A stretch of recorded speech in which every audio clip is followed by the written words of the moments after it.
Livro Espiritismo na Arte. De Leon Denis, 1922. Parte 2. Arte, meio de elevação e renovação. Arte, meio de aviltamento. O pensamento de Deus. Fonte das altas e sãs inspirações. Fevereiro de 1922. A arte, sob suas formas diversas, como dissemos no artigo anterior, é a expressão da beleza eterna, uma manifestação da poderosa harmonia que rege o universo, é o raio de luz que vem do alto e que dissipa as brumas, as obscuridades da matéria, e nos faz entrever os planos da vida superior. A arte é, por si mesma, plena de ensinamentos, de revelações, de luz. Ela arrasta a alma em direção às regiões da vida espiritual, que é a verdadeira vida, e que a alma anseia tornar a encontrar um dia. A arte bem compreendida é um poderoso meio de elevação e de renovação. É a fonte dos mais puros prazeres da alma, ela embeleza a vida, sustenta e consola na provação e traça para o espírito, antecipadamente, as rotas para o céu. Quando a arte é sustentada, inspirada por uma fé sincera, por um nobre ideal, é sempre uma fonte fecunda de instrução, um meio incomparável de civilização e de aperfeiçoamento. Porém, em nossos dias, muito frequentemente ela é aviltada, desviada do seu objetivo, escravizada por mesquinhas teorias de escola e, principalmente, considerada como um meio de chegar à fortuna, às honras terrestres. Emprega-se a arte para adular as mais paixões, para superexcitar os sentidos, e assim faz-se da arte um meio de aviltamento. Quase todos aqueles que receberam a sagrada missão de conduzir as almas para o alto se eximiram dessa tarefa. Eles se tornaram culpados de um crime, recusando-se a instruir e a esclarecer as sociedades, perpetuando a desordem moral e todos os males que se precipitam sobre a humanidade. Esse comportamento explica a decadência da arte em nossa época e a ausência de obras importantes. O pensamento de Deus é a fonte das altas e sãs inspirações. Se nossos artistas soubessem beber nessa fonte, nela encontrariam o segredo das obras imperecíveis e as maiores felicidades. O Espiritismo vem lhes oferecer os recursos espirituais de que nossa época tem necessidade para se regenerar. Ele nos faz compreender que a vida, em sua plenitude, é apenas a concepção e a realização da beleza eterna. Viver é sempre subir, sempre crescer, sempre acrescentar em seu sentimento e a noção do belo. As grandes obras só se elaboram no recolhimento e no silêncio, à custa de longas meditações e de uma comunhão mais ou menos consciente com o mundo superior. O alarido das cidades não é conveniente ao voo do pensamento, ao contrário, a calma da natureza, a paz profunda das montanhas, facilitam a inspiração e favorecem a eclosão do talento. Assim, confirma-se, uma vez mais, o provérbio árabe: o barulho é para os homens, o silêncio é para Deus. O espírita sabe que imensa ajuda a comunhão com o além, com os espíritos celestes, oferece ao artista, ao escritor, ao poeta. Quase todas as grandes obras tiveram colaboradores invisíveis. Essa associação se fortifica e se acentua pela fé e pela prece, que permitem às forças do alto penetrarem mais profundamente em nós e impregnarem todo o nosso ser.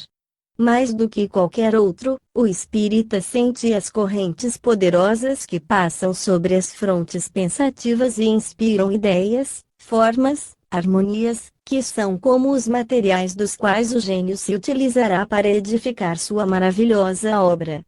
A consciência dessa colaboração dá a medida da nossa fraqueza, ela nos faz compreender qual parte cabe à influência de nossos irmãos mais velhos, de nossos guias espirituais, daqueles que, do espaço, se inclinam sobre nós e nos assistem em nossos trabalhos. Ela nos ensina a ficar humildes no sucesso. O orgulho do homem é que fez a fonte das altas inspirações secar. A vaidade, que é o defeito de muitos artistas, torna o seu espírito insensível e afasta as grandes almas que concordariam protegê-los. O orgulho forma uma espécie de barreira entre nós e as forças do além. O artista espírita conhece sua própria indigência, mas sabe que acima dele, abre-se um mundo sem limites, pleno de riquezas, de tesouros incalculáveis, perto dos quais todos os recursos da terra não são mais que pobreza e miséria.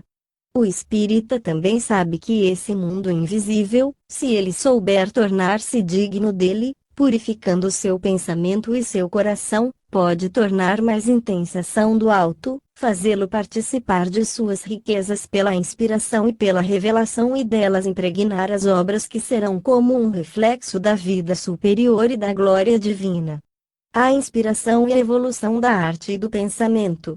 O objetivo deste tópico é, principalmente, mostrar o considerável papel que a inspiração desempenhou em todos os tempos na evolução da arte e do pensamento. Todos os estudantes do oculto sabem que uma onda de ideias, de formas, de imagens, derrama-se incessantemente do mundo invisível sobre a humanidade. A maior parte dos escritores, dos artistas, dos poetas, dos inventores, conhece essas correntes poderosas que vêm fecundar seu cérebro, ampliar o círculo das suas concepções. Ora, a inspiração se introduz suavemente em nosso intelecto, mistura-se intimamente ao nosso próprio pensamento, de tal forma que se torna impossível distingui-la. Ora, é uma irrupção súbita, uma invasão cerebral, um sopro que passa sobre nossas frontes e nos agita fortemente numa espécie de febre. Outras vezes é como uma voz interior, tão nítida, tão clara que parece vir de fora para nos falar de coisas graves e profundas.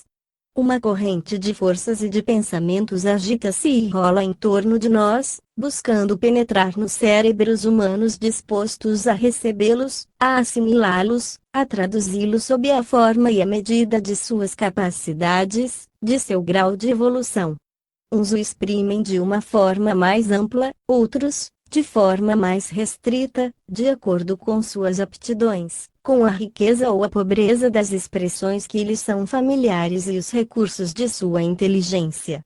As lições de um esteta, que reproduzimos mais adiante, vão determinar os diversos caracteres da inspiração, segundo os casos. Entre os homens de talento, muitos reconheceram essas influências invisíveis. Vários descrevem o estado vizinho ao do transe, em que a elaboração de uma grande obra os lança. Outros falam da onda ardente que os penetra, do fogo que corre em suas veias e provoca uma superexcitação que centuplica suas faculdades. Às vezes procuram, inutilmente, resistir a essa força que os domina, os subjuga e destruiria seu envoltório, caso fosse contínua. Existem os que sucumbiram a essa ação soberana e morreram prematuramente, como Rafael, 9, na flor da idade. Início da nota do tradutor 9. Raffaello Santi, ou Sanzio, pintor italiano, Urbino, 1483 a Roma, 1520. Foi arquiteto-chefe superintendente dos edifícios na corte dos papas Júlio II e Leão X. Sua arte revela qualidades excepcionais, precisão do desenho, harmonia das linhas, colorido de delicadeza infinita.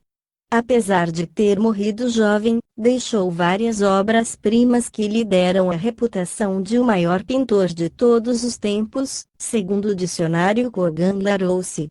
Fim da nota do tradutor. Lamartine, descreveu esse estado em versos célebres, 11. Início da nota do tradutor 10. Alphonse de Lamartine, poeta francês de uma melancolia profunda e suave, Mâcon, 1790 a Paris, 1869. Ficou célebre com o seu primeiro trabalho lírico, As Meditações. Entre 1820 e 1830 foi considerado mestre pela nova geração de poetas românticos. Publicou ainda, As Harmonias Poéticas e Religiosas, Jocelyn, A Queda de um Anjo, História dos Girondinos, As Confidências, Graziella e um curso familiar de literatura, segundo o dicionário Kogan-Larousse. 11. Tradução literal, mas ao impulso do pensamento. O instinto do sentido se opõe em vão, sob o Deus minha alma oprimida salta, se arremessa e agita meu coração. O raio em minhas veias circula, espantado com o fogo que me queima. Eu o estimulo ao combatê-lo. E a lava do meu talento transborda em torrentes de harmonia e me consome ao se evadir. Fim da nota do tradutor.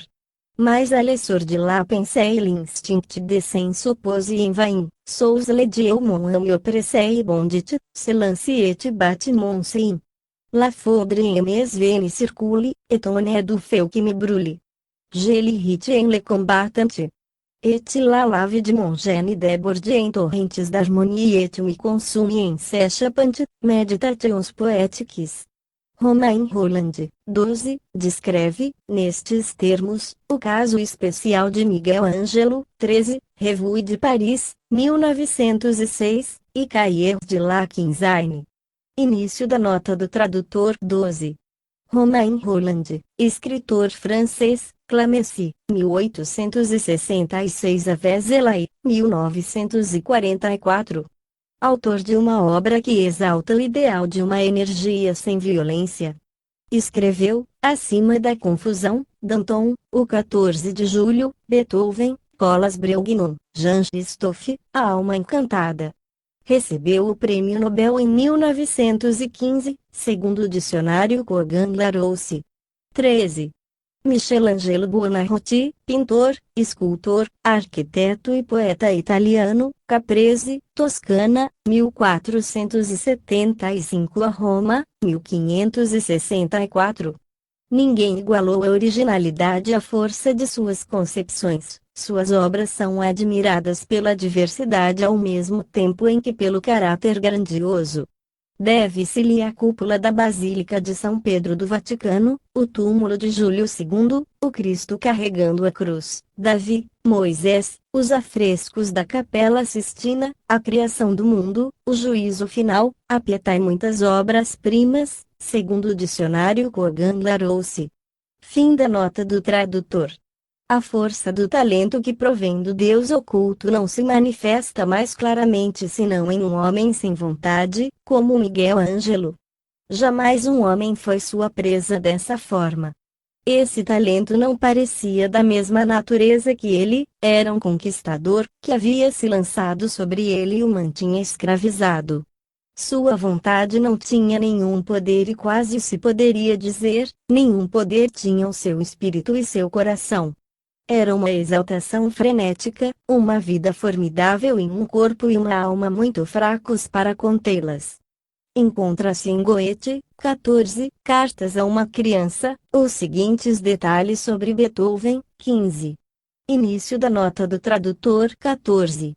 Johann Wolfgang von Goethe, escritor alemão, Francoforte sobre o Meno, 1749 a Weimar, 1832. Escreveu romances, dramas, poesia, Sofrimentos do Jovem Werther, Gottes von Berlichingen, Novas Baladas, Divã Ocidental e Oriental, Hermann e Doroteia, As Afinidades Eletivas, e para o teatro, Clavigo, Egmont, Torquato Tasso, Fausto. Sua extensa obra domina a literatura alemã, segundo o dicionário Kogan-Larousse. 15. Ludwig van Beethoven, célebre compositor alemão, Bonn, 1770 a Viena, 1827. Autor de 32 sonatas, 17 quartetos, 9 sinfonias, 4 aberturas, 5 concertos para piano e orquestra e para violino, da ópera Fidelio e da Missa Solenis, obras de uma profundeza de sentimentos e de um poder de expressão incomparáveis. Teve uma existência muitas vezes difícil, sua surdez começou a se manifestar em 1802 e viveu os últimos anos de sua vida completamente surdo. Beethoven abriu o caminho para o romantismo musical alemão, segundo o dicionário Kogan-Larousse. Fim da nota do tradutor. Beethoven, falando da fonte de onde lhe vinha a concepção de suas obras-primas, dizia Bettina, eu me sinto forçado a deixar transbordarem, de todos os lados, as ondas de harmonia que provêm do foco da inspiração. Tento segui-las, e as agarro apaixonadamente, de novo elas me escapam e desaparecem entre a multidão das distrações que me cercam. Logo eu volto a agarrar a inspiração com ardor, arrebatado, multiplico todas as suas modulações e, no último momento, triunfo com o primeiro pensamento musical. Devo viver sozinho comigo mesmo. Sei bem que Deus e os anjos estão mais perto de mim, em minha arte, que os outros. Comunico-me com eles e sem temor. A música é uma das entradas espirituais nas esferas superiores da inteligência. Mozart, por sua vez, em uma de suas cartas a um amigo íntimo, nos inicia nos mistérios da inspiração musical. Essa carta foi publicada em A Vida de Mozart, por Holmes, 16, em Londres, 1845. Início da nota do tradutor 16. Acreditamos tratar-se de Oliver Wendell Holmes, médico e escritor norte-americano, Cambridge, Massachusetts, 1809 a Boston, 1894. Humanista, poeta elegíaco, ensaísta e romancista, segundo o dicionário Corgan-Larousse. Fim da nota do tradutor. Dizeis que gostaríeis de saber qual é minha maneira de compor e qual é o meu método. Verdadeiramente eu não posso vos dizer mais do que o que vou falar, porque eu mesmo não sei nada a respeito e não consigo me explicar. Quando estou com boa disposição e completamente só, durante meu passeio, os pensamentos musicais me vêm em abundância. Não sei de onde vêm esses pensamentos, nem como eles me chegam, minha vontade não tem nenhum poder nisso. Schiller, 17, declarou que seus mais belos pensamentos não eram de sua própria criação, eles lhe vinham tão rapidamente e com uma tal força que ele tinha dificuldade em compreendê-los bastante rápido para transcrevê-los. Início da nota do tradutor 17.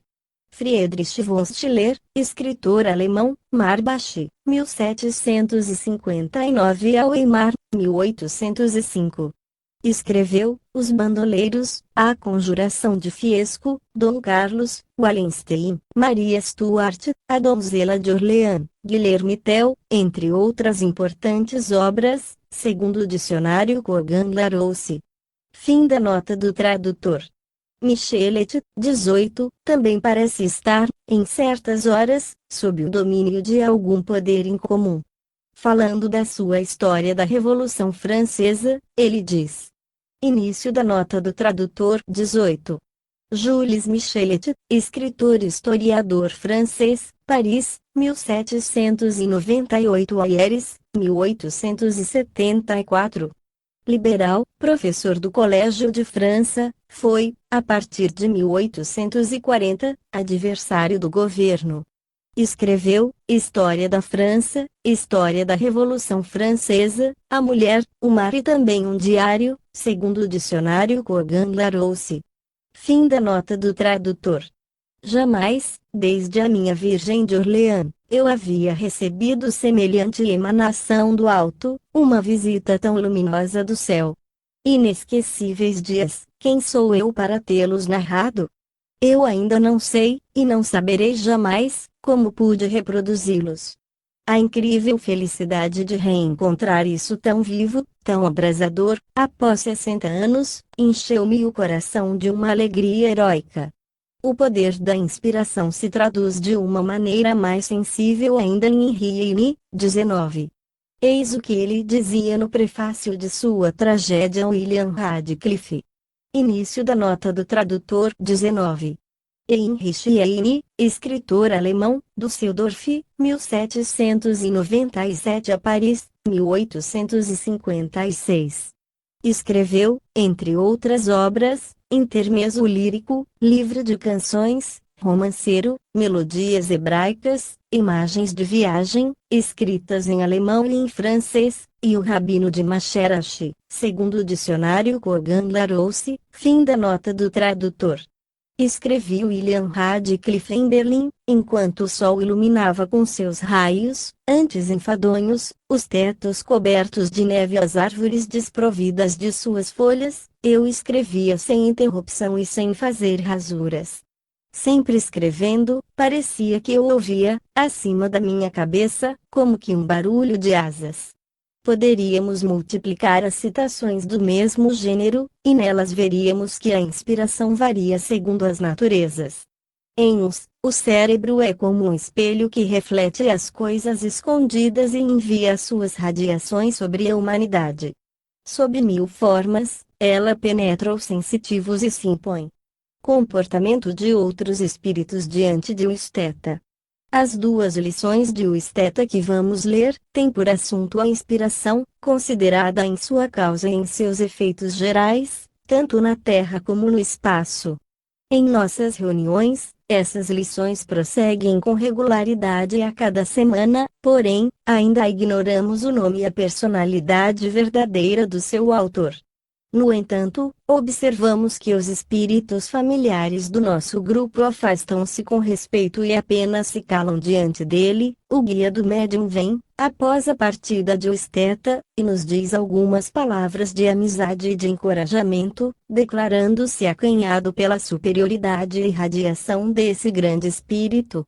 Qualquer que seja o valor do estilo, nós nos empenhamos em reproduzir fielmente o pensamento do autor, evitando com cuidado tudo o que pudesse alterar o seu sentido, mesmo em benefício da forma. Terceira lição: inspiração, causa, efeitos, formas, a verdadeira arte. 29 de novembro de 1921. Eu gostaria de vos falar sobre a inspiração. É um procedimento de transmissão da luz divina. Ela se produz sob diversas formas, porquanto a arte, com suas inúmeras ramificações, aproxima-se em graus diversos desse plano divino do qual vos falo. Quando, no espaço, o espírito de um artista decidiu reencarnar, leva com ele as amizades de seres queridos que, por causas diversas, devem ficar no espaço. Mas, por intuição, esses amigos enviarão a esse ser, aprisionado na carne, fluidos provenientes do seu meio, ideias que darão novo impulso à parcela de talento que existe nele que, sob o domínio da carne, estaria bastante propensa a ficar adormecida. A inspiração tem duas formas, uma pessoal, outra mais ampla, transmitida por espíritos elevados que aurem a arte das fontes mais puras e comunicam seus efeitos a um ser que os emprega de forma ordenada por seus meios próprios e naturais. A inspiração pessoal é a mais comum. Vós sabeis que um ser que é capaz de experimentar esse fenômeno já é evoluído, sua evolução se realizará por etapas. Em cada uma das suas vidas, ele terá um período mais marcante que outros, aquele em que o trabalho foi mais obstinado e, por consequência, mais produtivo. Dele resultarão aquisições que se acumularão no perispírito. Na existência seguinte, essas aquisições voltarão a aparecer sob a forma de um dom inato. Esse dom, para os que não são iniciados, se denominará inspiração. Mas essa inspiração não tem senão um caráter humano. Em geral ela é fria, não sendo animada pelas luzes divinas. Para tornar essa inspiração mais bela, mais elevada, é preciso impregná-la de ideal e de fluidos que emanam do foco divino. Chegamos assim à segunda forma de inspiração. Vós sabeis que os amigos invisíveis velam pelos seres que eles sentem que são dignos de serem protegidos e encorajados. Do espaço, os espíritos superiores pressentem a pequena chama criada pela inspiração pessoal. Para torná-la mais brilhante, pela prece, se Deus o permite, esses guias irão buscar, nas esferas onde reinam radiações maravilhosas, os elementos da vida criadora que alimentarão essa pequena chama e dela farão brotar centelhas de talento. Pode acontecer que o corpo humano seja um pouco perturbado por essas forças. Quando os átomos físicos não podem resistir a esse influxo, produz-se uma desordem no organismo. É o que explica os homens de talento terem, algumas vezes, falta de equilíbrio. Eis a explicação material do fenômeno. O que sentirá o ser sob o efeito de uma inspiração? Se ele é suficientemente sensível, quando uma ideia, um pensamento que ele não podia prever, aflorar em seu cérebro, ele o assimilará como um receptor telefônico que recebe ondas elétricas e vibra à sua passagem. Ele é um pintor. De repente, sobre sua paleta, ele encontrará o segredo da mistura das cores que irá produzir uma nova cor, adaptando-se admiravelmente ao movimento de traços que torna o rosto expressivo ou ao relevo que deve ser dado a um quadro que está em execução. Ele é um pensador, um escritor, um poeta. Desse mesmo cérebro brotarão a ideia, a imagem, a expressão que devem realçar e ilustrar a obra que tem necessidade de revestir uma forma mais elevada e mais colorida. Ele é um músico. No momento em que menos esperar, um acorde, uma série harmônica, uma melodia, virão, pela sua suavidade, sua pureza, sua riqueza, dar à sua composição, um brilho que ela não teria conseguido adquirir. Se o ser humano é, desde seu nascimento, tornado por um ideal, podeis calcular os novos tesouros que se ligarão a ele. A arte ideal é uma das formas da prece, seu pensamento atrairá amigos invisíveis muito elevados, a ele será fácil fazer realçar o brilho da chama acesa anteriormente, da alma do artista, brotarão obras inspiradas pelo belo e pelo divino. Geralmente é necessário que um artista fique em um meio-são, porque a chama criadora que o anima pode extinguir-se, sob a influência de um ambiente fluídico carregado de moléculas materiais. A verdadeira arte não procura os prazeres da mesa, da carne, e aqueles dos quais o espírito e o cérebro não participam. Em vosso país, a França, tendes artistas maravilhosos que criaram obras admiráveis em todos os domínios. Os artistas da Renascença constituíram, devo-vos dizer, uma pleiade inspirada por um número não menor de grandes artistas do espaço. Esses artistas da Renascença haviam encontrado sua fonte criadora na antiguidade grega e latina. Após terem vivido na Grécia, no Egito e em Roma, retornaram ao espaço. Lá seus conhecimentos se ampliaram, adquiriram um brilho, uma aparência particular e, quando reencarnaram, deixaram o paganismo para celebrar, em todos os domínios, a glória de Deus, da qual eles tinham se impregnado durante sua última passagem nas esferas celestes. Suas vidas anteriores sobre a Terra haviam sido consagradas a um trabalho de base, isto é, a preparação dessa pequena chama que devia ser como um dos polos atrativos da essência divina. É por essa razão que a obra dos pintores, dos escultores e dos músicos dessa época tem essa cor de piedade, de doçura, de quietude que não encontrais na época presente. Em minha próxima exposição, eu vos falarei da inspiração em vossa época. Em alguns ela também é bela, porém, as características não são as mesmas. A inspiração atual, onde se misturam novos pontos de vista, deve contribuir para uma transformação geral da humanidade, por uma evolução no pensamento, aproximando-se e comunicando-se com o mundo invisível, intermediário do plano divino. Quarta lição: inspiração nos tempos modernos, inspiração científica e inspiração idealista. Inspiração, forma que concretiza a arte. 5 de dezembro de 1921. Vamos falar da inspiração nos tempos modernos.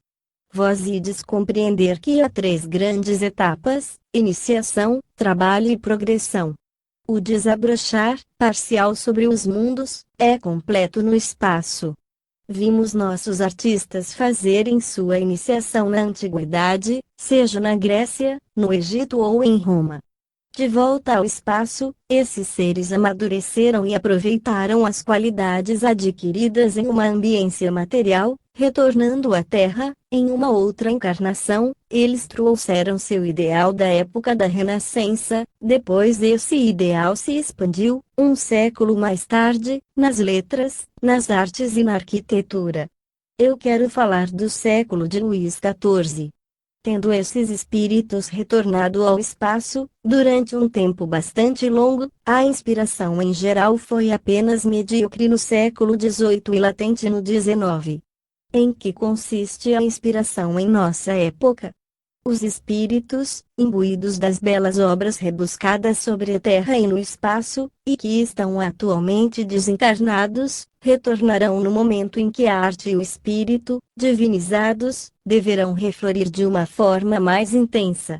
Paralelamente, outros espíritos, que anteriormente trabalharam para a evolução material, impregnaram-se de positivismo e, aqui na Terra, na hora presente, sua inspiração, que está classificada como inspiração pessoal, encaminha-se para as coisas científicas.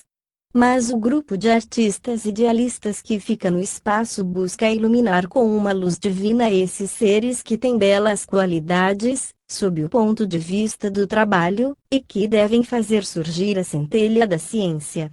Eis porque, nesse momento, observais uma luta entre a ciência pura e a procura dos destinos humanos, sua formação e a do cosmos. Vós ireis me dizer, como concebeis a arte no espaço? A arte brota da inspiração, assim sendo era necessário vos mostrar como a arte se desenvolve e cresce numa evolução constante, para que pudesseis perceber a marcha ascendente da espiritualidade. Somente quando compreenderdes bem como a centelha artística, a centelha divina, se libera do espírito é que podereis compreender e também idealizar os quadros que se passam no espaço, mais grandiosos e mais completos que aqueles que vedes sobre a terra e que deles são apenas um pálido reflexo. Os espíritos positivos terrestres, provindos de uma centelha criadora, procuraram, pela inspiração científica que lhes é própria e por aquela que recebem dos seres desencarnados, descobrir o mistério da vida e do universo. Todas as forças se entrecruzam, do mundo visível ao mundo invisível. Do alto, os espíritos idealistas buscam animar, com um ardor que os espiritualize, os seres que trabalharam em períodos diversos e que, desse fato, adquiriram uma inspiração pessoal, mas rígida e fria. Os cientistas da vossa época não viveram no mesmo tempo que os idealistas que conceberam tão belas obras, e é por isso que, do espaço, esses idealistas procuram estimular os cientistas. A inspiração pessoal destes últimos se confinou a um domínio que diz respeito à matéria. A centelha criadora atinge apenas o cérebro e não a alma, portanto era necessário que grandes espíritos iniciadores viessem do espaço dar aos vossos contemporâneos a insuflação inspiradora que os conduza, muito suavemente, pelos exemplos materiais, à revelação de forças desconhecidas. As ondas hertzianas são uma das formas concretas de correntes fluídicas, criadas por Deus e transmitidas pelos espíritos. O primeiro homem que, sob a forma de uma inspiração, constatou-lhes a existência, foi conduzido a esse fato, pouco a pouco, por invisíveis que queriam revelar aos terrestres o poder das correntes que eles desconheciam. Porém, da inspiração científica à inspiração idealista há uma distância. As dificuldades existem em razão dos meios de ação, mas, nos séculos futuros, será preciso que todos os seres vibrem em uníssono. No momento atual, o núcleo de pesquisadores científicos tem necessidade de sentir uma inspiração em que se misturem a ciência e a forma espiritualizada da obra divina em toda a sua grandeza e sua beleza. Já que as ondas de seres vivos que passam pela Terra não têm todas o mesmo grau de evolução, a inspiração que anima cada onda não pode ser da mesma natureza. Para preparar o trabalho progressivo das gerações há, na inspiração científica, uma mistura de desconhecido, de surpresa que, algumas vezes, produz um ceticismo que não é durável. Fatalmente, no ciclo que se prepara, vossos sábios deverão aceitar e ensinar à humanidade as novas forças que brotam continuamente do espaço celeste. No dia em que vossos cientistas descobrirem, pela intuição e pela inspiração, a fonte das correntes que animam o universo, o ideal divino estará pronto para reflorir sobre a vossa terra e nós poderemos afirmar, convosco, que a evolução terrestre terá dado um grande passo. A evolução científica prossegue em todos os domínios, desde a preciosa descoberta material até a aplicação de princípios novos e positivos nas artes. Atualmente vossas artes, salvo a literatura, procedem desse gênero um pouco impulsivo de impressão e de inspiração. Se, durante a Renascença, as composições pareciam por vezes um pouco ingênuas, em vossos dias, a cor, a forma, o poder da inspiração não faltam, mas será preciso adquirir, nos séculos futuros, a noção de ideal que servirá de elo a todas as obras do pensamento. Deus vos dá, por aí, o sentido real e profundo da sua obra universal. Nesse estudo, vimos o cérebro do artista organizado em todos os domínios. A inspiração, quer venha da personalidade ou do ideal divino, é a forma que concretiza a arte. Os seres carnais adquirem na terra, seu espírito a completa no espaço. Mais tarde, passaremos em revista as belas concepções que podem brotar de uma alma ardente no trabalho e plena de admiração pelo Criador.